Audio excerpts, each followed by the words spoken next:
Okay. I'll let her know.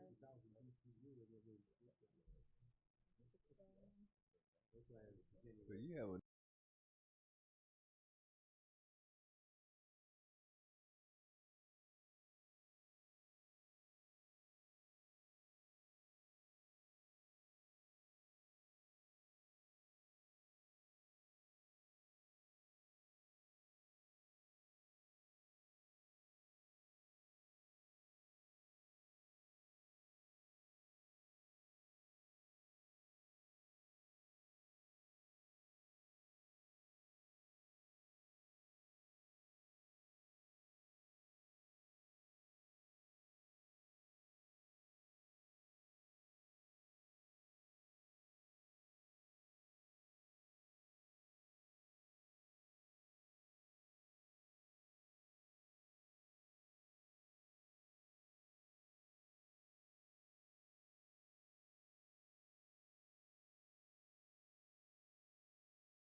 The Danville City Council. Madam Clerk, roll call to establish a quorum, please.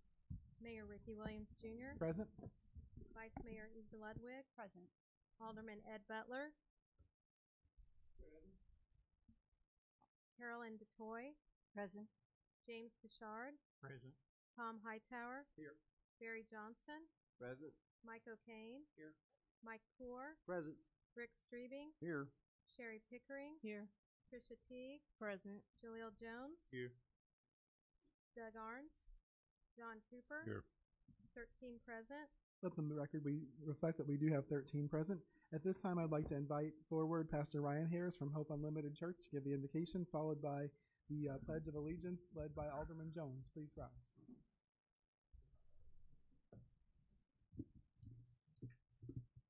Let's pray together. Lord, thank you so much for this beautiful city that we get to call home. Thank you for the leaders that you have put in position and in place to lead us. I pray tonight as they discuss matters of business and matters of our future that you would give direction, you would give guidance. I pray, Lord, that you would lead us into the future that you have prepared for us and the plans that you have for us.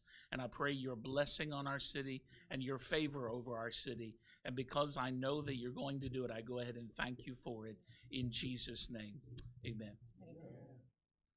I pledge allegiance to the flag of the United States of America and to the republic for which it stands, one nation, under God, indivisible, with liberty and justice for all.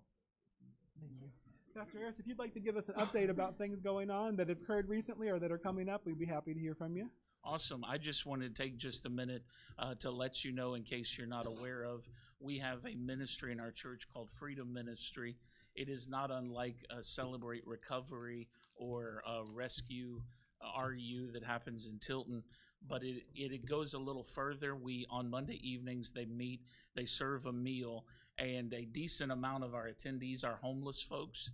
And we have, as of this week, helped find housing the second homeless individual through this ministry. One was a gentleman. Now we have a lady. Both were addicted and homeless and are now working jobs, have a home, those kind of things. And so I'm very excited for what that has already been able to do, and just wanted you guys to be aware that we're doing stuff like that. And we want to see that expand, because obviously one of the major needs we have in our community is some answers to that problem. And while I do not believe we are the sole solution, we are available, and we want to help where we can through that ministry. So thank you so much for everything you do.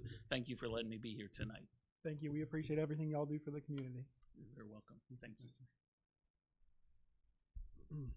At this time, I would entertain a motion to allow Alderman Butler to attend electronically pursuant to Section 3140B2C. Is there a motion to do so? So moved. Second. It's been moved and seconded. All those in favor, please signify by saying aye. Aye. Any opposed, same sign. Thank you very much. You also have for you the minutes of the 8/19 meeting. Is there a motion to approve those? So moved. Second. It's been moved and seconded. Is there any discussion or debate? Seeing none, all those in favor, please signify by saying aye. Aye. Any opposed, same sign. You also have before you the agenda for this evening. Is there a motion to approve the agenda? So moved. Second. It's been moved and seconded. Is there any discussion or debate? All those in favor, please signify by saying aye. Aye. Any opposed, same sign. Thank you very much. At this time, I do not have any proclamations or board, committee, or personnel appointments. Are there any reports of boards, agencies, or commissions this evening? Seeing none, items of information, I just want to remind everyone that this Friday is our next First Friday, and it is Discover Danville. It's going to be a host of things focused on what do people have in common, and they are music, eating, and dance, right? Those are things that are common amongst all the cultures. And we are focusing on having several of our restaurants that are newer, primarily in the area, that are going to provide food from India and from the south, from Mexico, from a host of places, and we're excited about that. The other really cool thing is we are going to do. Actually, I should probably let Rihanna cover this. Stealing their thunder. That's okay. I will probably not remember it all, but yes, we're thinking of the different ways that culture all comes together and the different ways we celebrate cultures with food, music, and dance. We all love those three things. So food, we have Roma, Snappers, Green Island. We'll have Rich's Deluxe. They'll be serving samples. So if you haven't tried those places, this is a great opportunity to kind of come down and try them. And if not, pick up. We have some menus for them. So if you were a takeout person like me, you can take a couple of takeout menus home or to the office. We will also have two line dancing. Well, we will have a line dancing group, and then we will also have another group dancing. Different cultural styles that'll be really interesting. We have a new DJ for First Fridays who will be coming out. It should be a ton of fun. And then the Fisher Theater will have the Danville Farmer Market there. They will be doing Gene Hackman presentations, and you'll be able to get a tour of the Fisher Theater as well. So we have a little bit of everything, but it's a great time to just come down and celebrate some of the good things about Danville. And actually, I'm excited. They just updated it, Rihanna. They are going to be showing episodes of the Dick Van Dyke Show at the Fisher. So perfect. if anybody would like to go and check those out, it's going to be a fun time. I'm really excited, too. We have Mrs. Kalandi Patel, and if you don't know her, her daughter studied professional dance over in Indianapolis. She and a group are going to be doing, I can't pronounce the name of it properly, so I'm not going to butcher it, but they are going to be doing Indian folk style of dance as well as a performance as part of the evening. So we're really excited to have everyone down and hope you'll join us. Madam Clerk, are there any petitions, communications, or audience comments this evening? We do. When I call your name, please come to the podium. You'll have 3 minutes to speak. I've got PJ Bourne regarding a street name change, excuse me.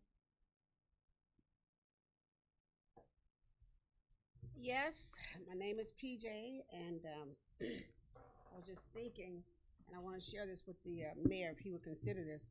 I noticed that every time I come to the meetings that the fire department, the police department, all these departments answer to the mayor. And in order for the mayor to be the mayor, we had to vote him in, and so I was one that did that. And now I come every Tuesday requesting one particular thing for my city.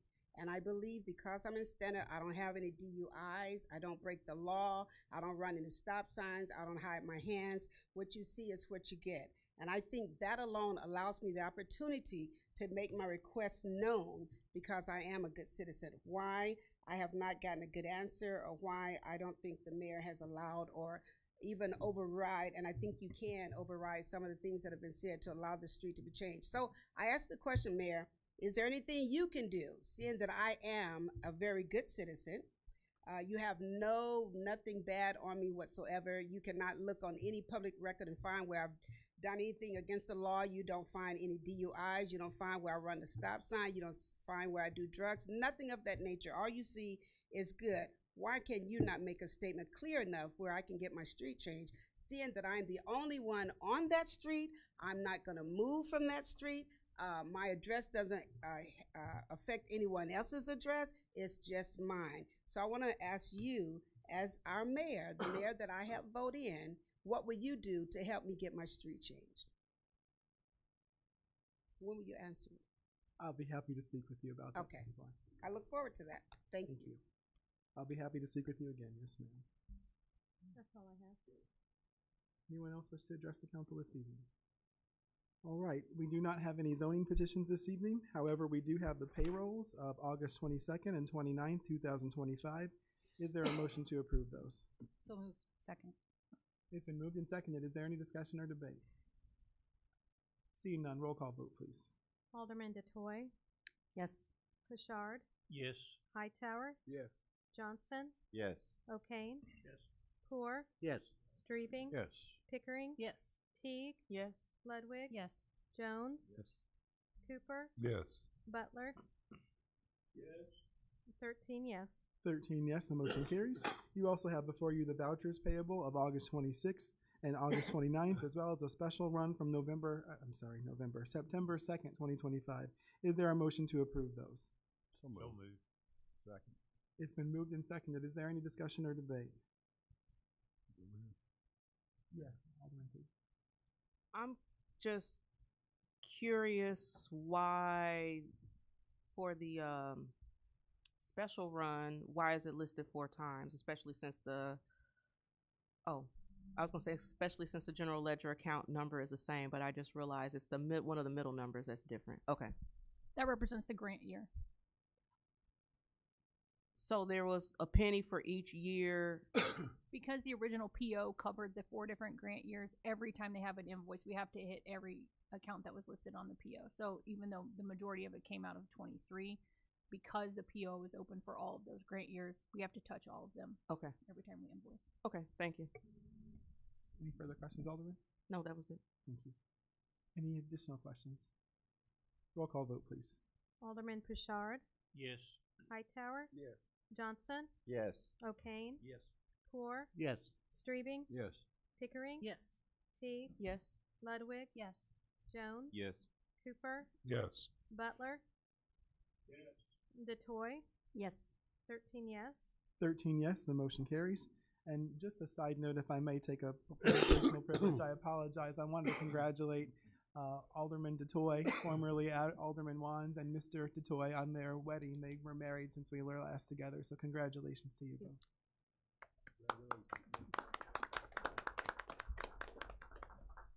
At this time, we will receive our Public Services Committee report. Chairman Streebing. Thank you. Budget 11A, we have a resolution approving a sublease for operations and maintenance of the public safety building between the City of Danville, County of Vermilion, and the Danville Public Commission. I make the motion to approve and dispense with the reading and ask for your approval. I'll need a second, please. Second. Is there any questions on 11A's resolution? If not, roll call, please. Alderman Hightower, Yes.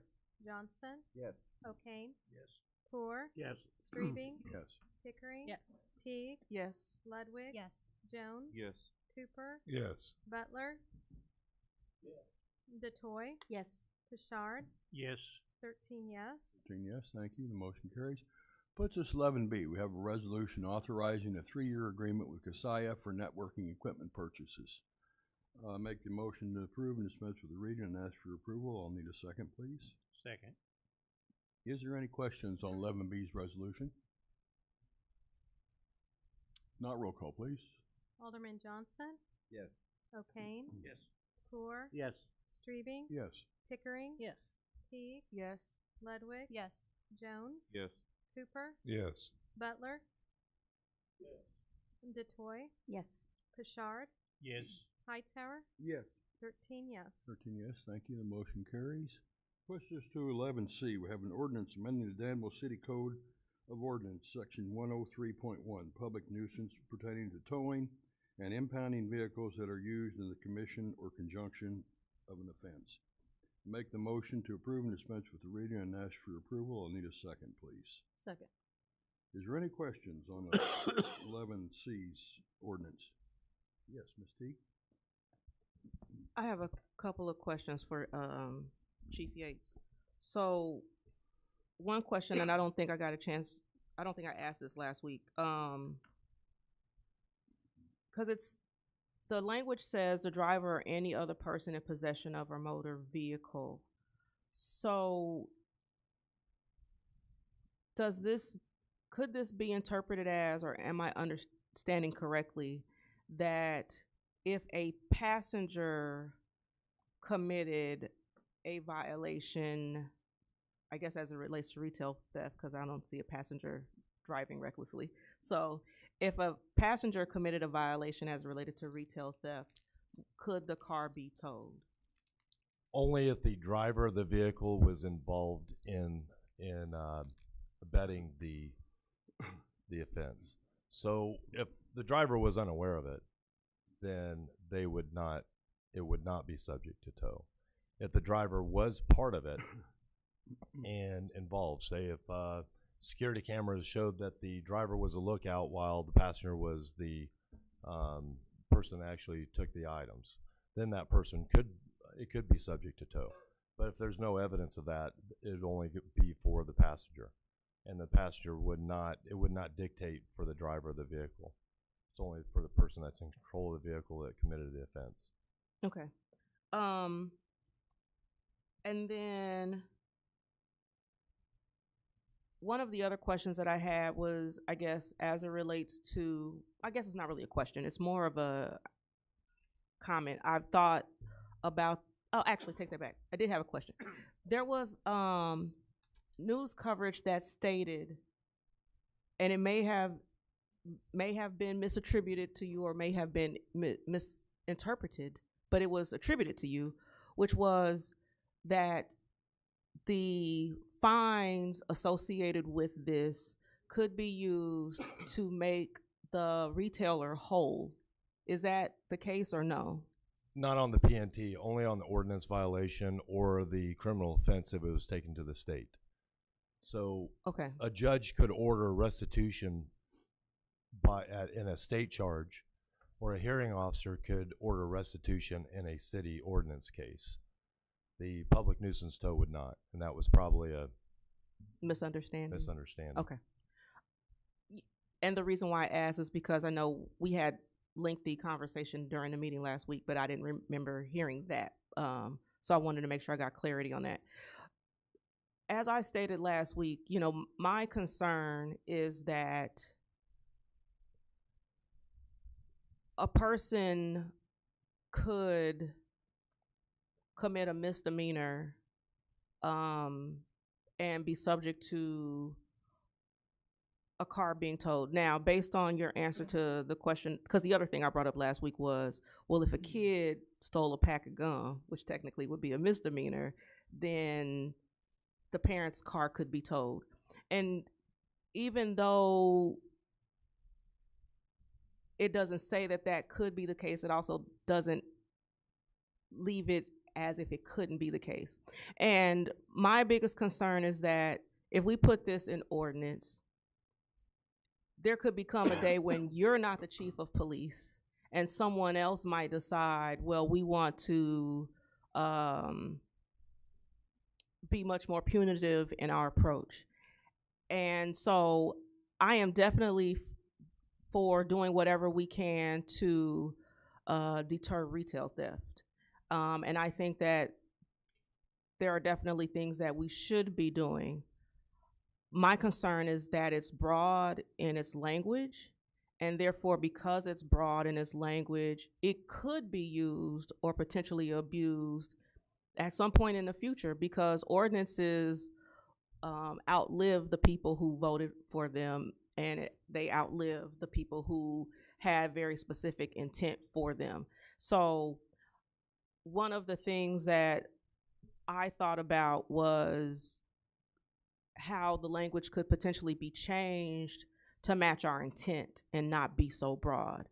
Because I am definitely in favor of doing whatever we can to deter crime, but because it just says any person who commits retail theft, and it doesn't cite any other specifics other than that, you know, stealing a piece of gum is a retail theft. A candy bar is a retail theft, as is also a drill, right? So there are, I think that there are, and those are the people that we're trying to stop. The people who are committing, who are repeaters, who are committing egregious crimes, who are part of rings, who are doing this on a regular basis. Those are the people that we're trying to stop, and we should stop them. But one of the things that I like to think about as we get ready to vote on things are, what are the unintended consequences, you know, which are sometimes beyond our original intent.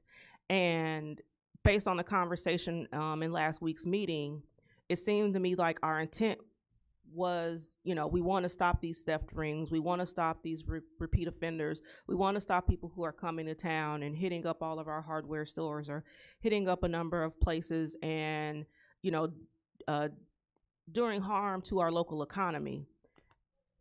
And I want for that to happen, but I also don't want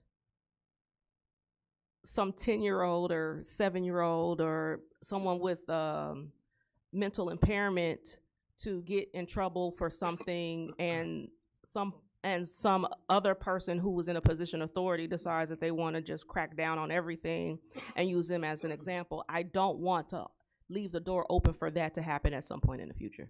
So that's my biggest concern, and I know that that's not what you would do, Chief. And I trust you, but I know you won't be chief forever, and I won't be an alderman forever.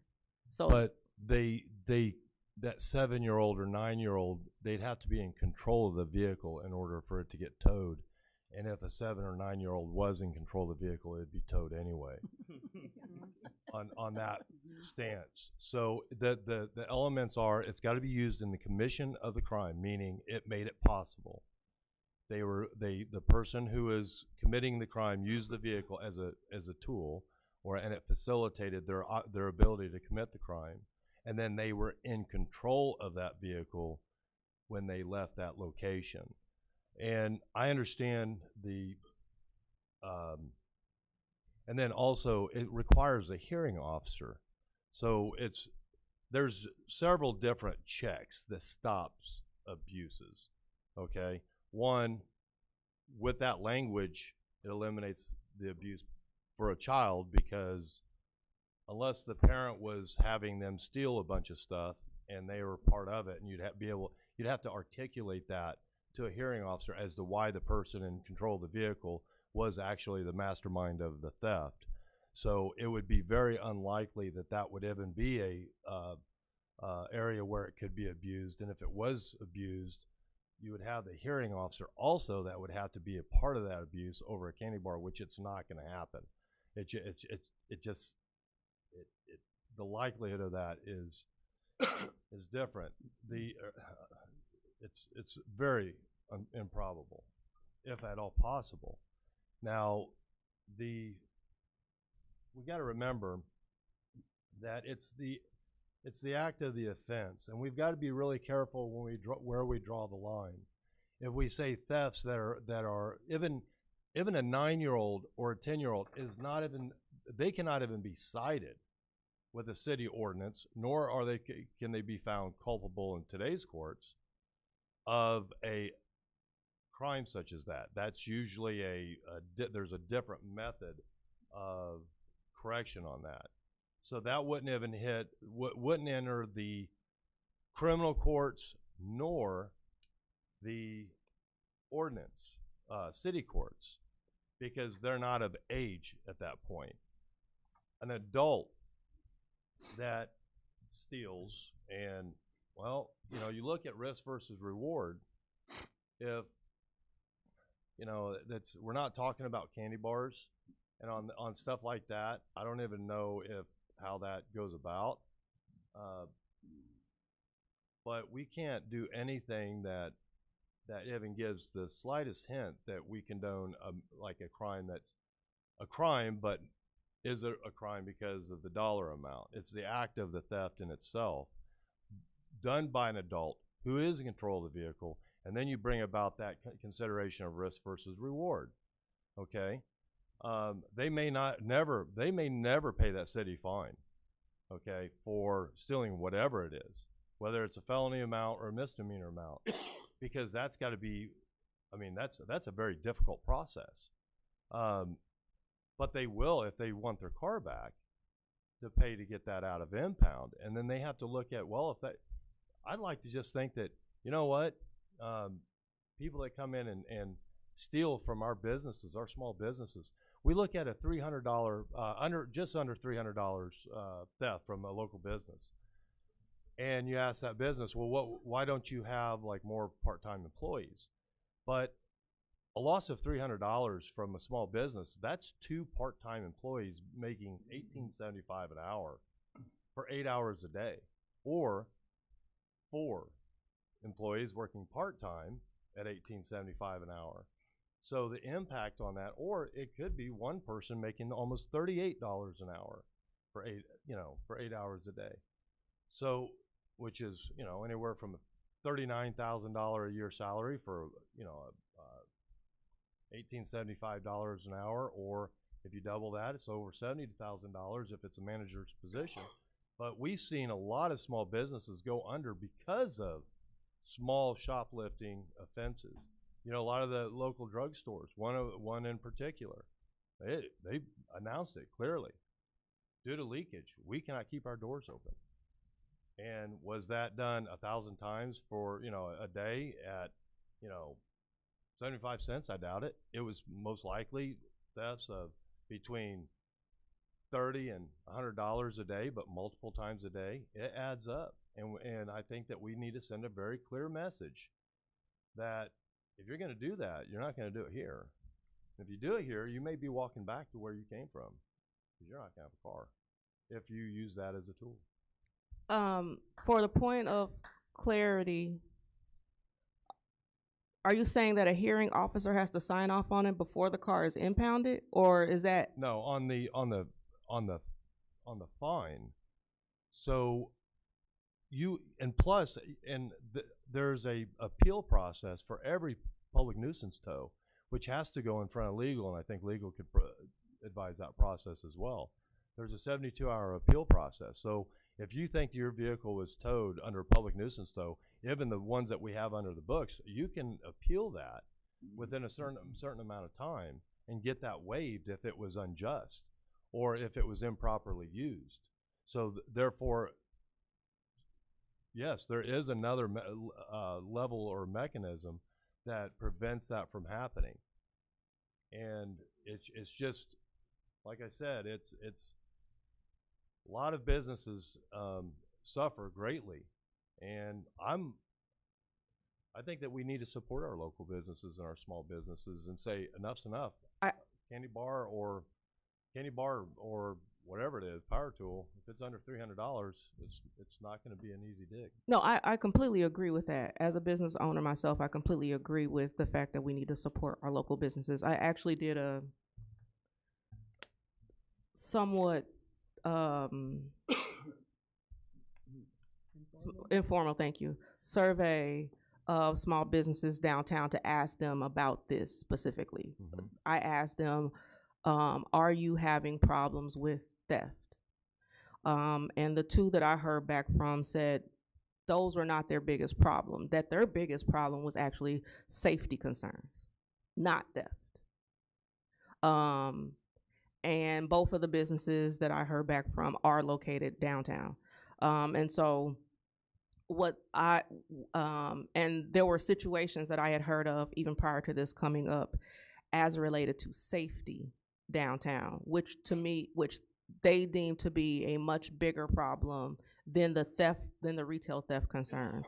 So I am in 100% agreement that we should be supporting our small businesses and doing everything that we can to support them and to make sure that they have all of the resources that they need to remain open.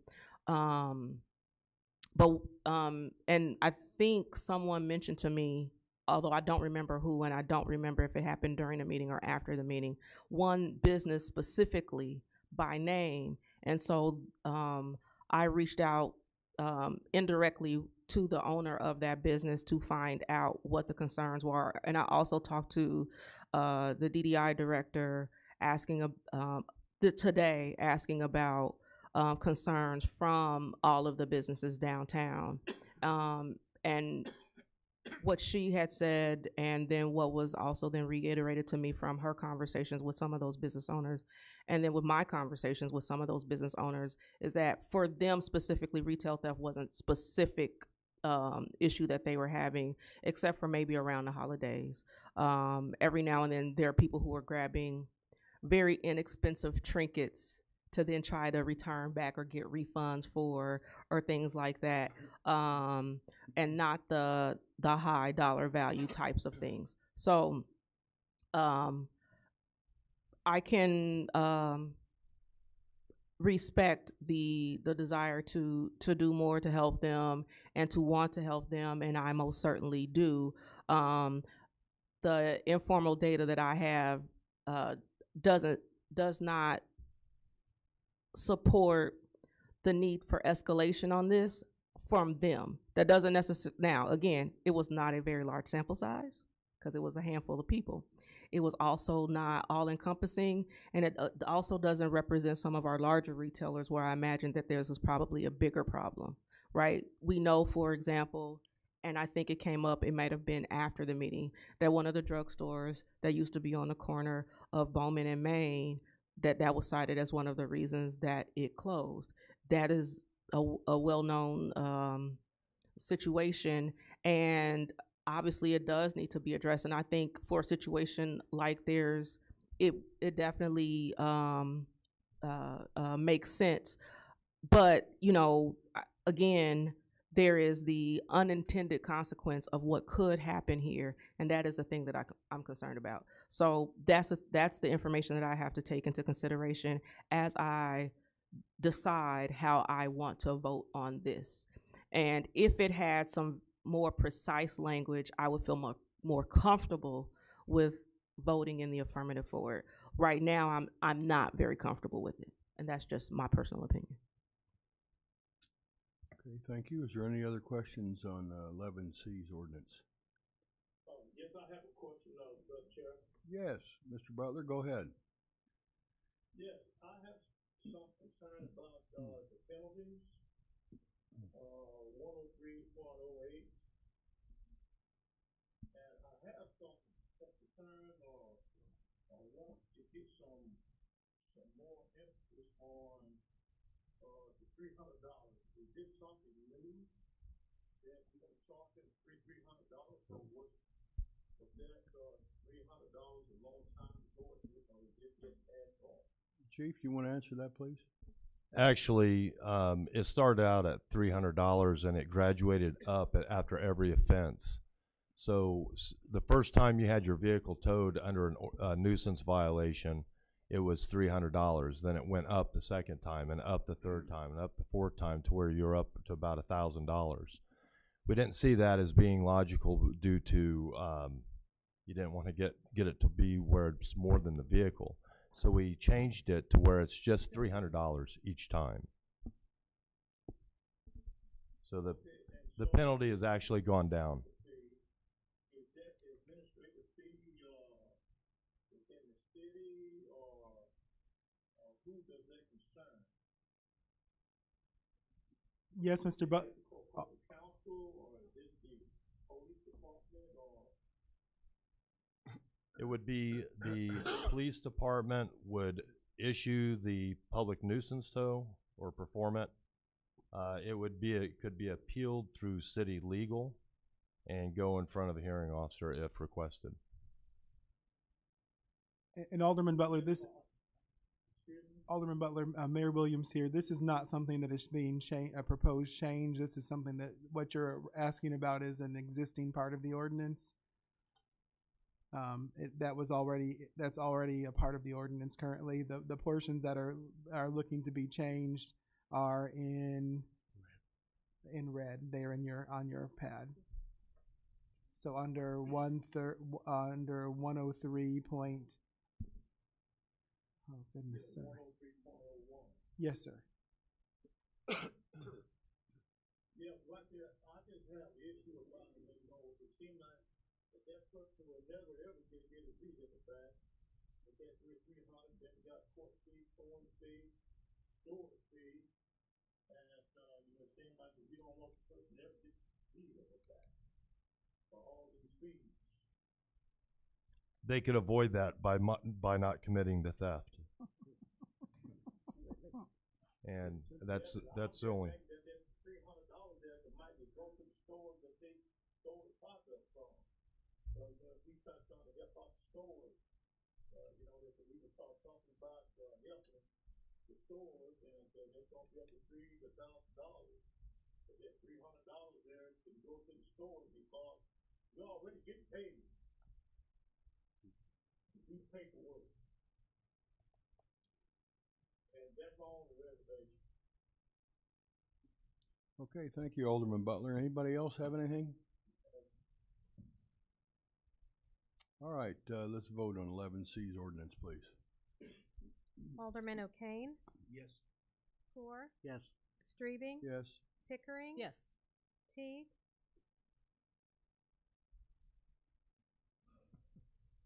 No. Ludwig? Yes. Jones? Yes. Cooper? Yes. Butler? No.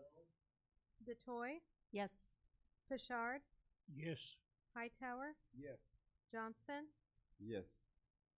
11 yes. 11 yes, thank you. The motion carries. Puts us to 11D. We have a resolution amending police secured fund 606 to be made available for specialized equipment, security camera installation, and command staff training. I make the motion to approve and dispense with the reading and ask for your approval. I will need a second, please. Second. Is there any questions on 11D's resolution? If not, roll call, please. Alderman Poor, Yes. Streebing, Yes. Pickering, Yes.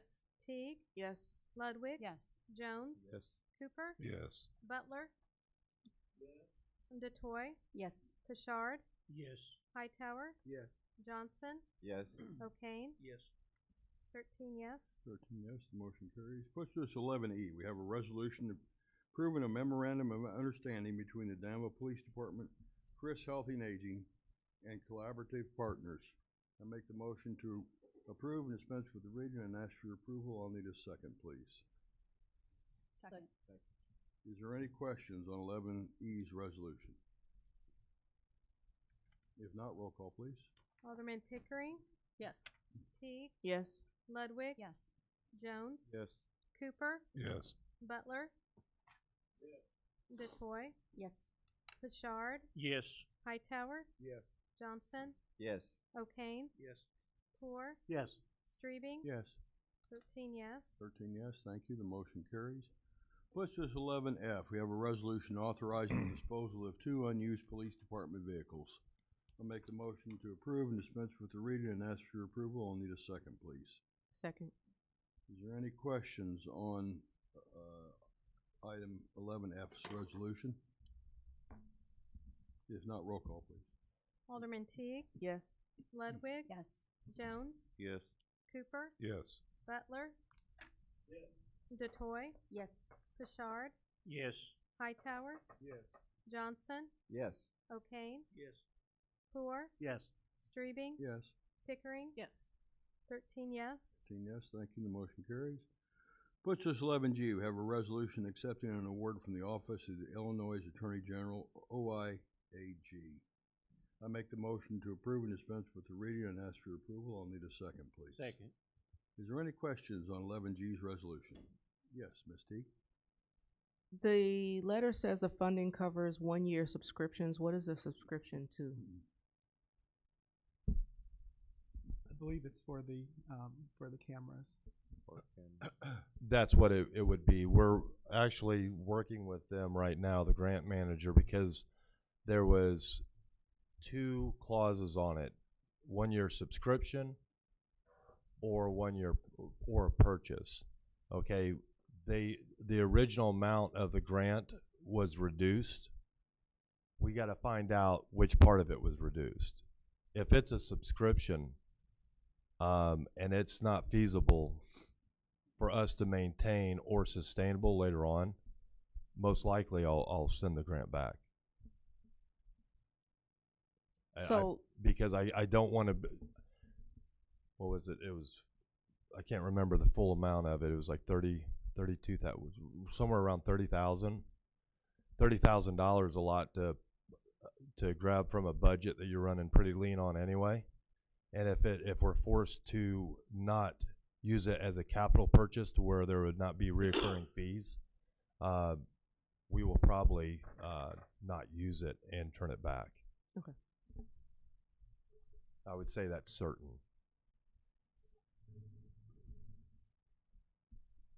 Any other questions? If not, roll call, please. Alderman Ludwig, Yes.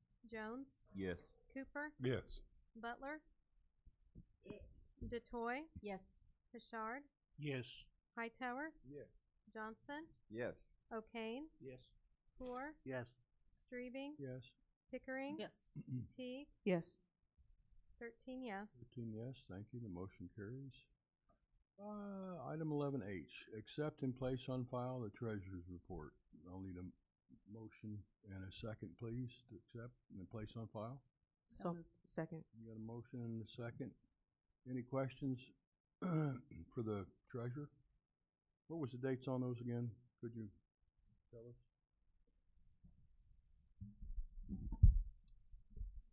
Can you repeat the question, Chairman? The could- dates on what specifically? On what we're accepting and place on file for the treasurer's report, the months. Well, we are if it needs to be done, we are just accepting the bank reconciliation that is completed, but it does not have the entire months, like I explained in the committee meeting. Where we've left off is March. We're still working. Well, actually, the March is complete now, but we're still working on the general and the utility account as of the committee meeting from March 25 going forward. Okay. So I don't know if this has to be No. accepted or not. I'm not really for sure. I would just, for my own self, I've got it in front of me on both sides now. So thank you, thank you. Is there any anything else on 11F? H? Yeah, 11H. All those in favor of accepting and place on file treasurer's report signify by saying aye. Aye. Opposed? The ayes have it. Thank you. Items of information. Chief of Police, his monthly report, Chris Yates. Just if anybody had any questions, that was omitted from the Public Services Committee report, and I just wanted to make sure you guys all had it. Anybody got any questions on the monthly report for Chief of Police? All right. I got one question to ask. Fire Chief, how's the officer who got hurt doing in the fire? Yep, he's doing well. He's back today. Just a little bit of a scare. Good. Yep. Good. Thank you. So, Mayor, that concludes, unless anybody has anything. Yes. I have one question. I asked last week about the open complaints that were left when Administrator Finch left. I believe the count, I don't have my notes open right now. 9. I think I said 9, yeah. Yes. So I think that there were 9 complaints that were open between, what was that, January or February and now. Yeah. So I was wondering the status of those complaints and if we could get a report on those. I was able to confer with the risk manager. You know, we had any case that there was documentation for has been resolved or handed off to Ms. Davis. As far as like 8 or 9 specific cases, there was no documentation available to even know what those were. And no one has come forward with the case. So the Human Relations Administrator, I think, has something to offer as well, Alderman. So do we know how many were closed by the risk manager? I think she closed a couple and then passed some on to Leon. I can get the specifics on that. Okay. And the rest were handed off to Ms. Davis. Okay. The cases that were handed off to me, I have followed up with them, as well as some individuals that had their cases still open. They've called me, and I have been in contact with those individuals. So at this time, if they're the ones that are outstanding, if they have not reached out to me personally or I have not been handed those cases, I found a list, and they are all by numbers. So I'm looking for those particular numbers. Okay. And could you potentially put whatever that count is in your report next month? Oh, absolutely. Okay, thank you. You're welcome. Any other questions? All right, Mayor, that concludes our report. Thank you, Chairman. At this time, we'll receive our Public Works Committee report. Chairman Four. Thank you, Mayor. We will meet next Tuesday, 6 o'clock in these chambers. Thank you, Chairman. At this time, you'll be glad to know we do not have need of closed session. However, are there any items of information for the good of the cause? I'm thinking about it. I had some complaints from some residents about alleyways, and kids being in alleyways through nights and stuff like that. So I just want to know, like, are we working to do anything about that? Alderman, what I would encourage you to do is just to get with Chief Yates on that, and we can follow up with you. Yes, sir. Having satisfied the agenda, I would entertain a motion to adjourn. So moved. Second. It's been moved and seconded. All those in favor, please signify by saying aye. Aye. Any opposed, same sign. We are adjourned. Thank you for joining us.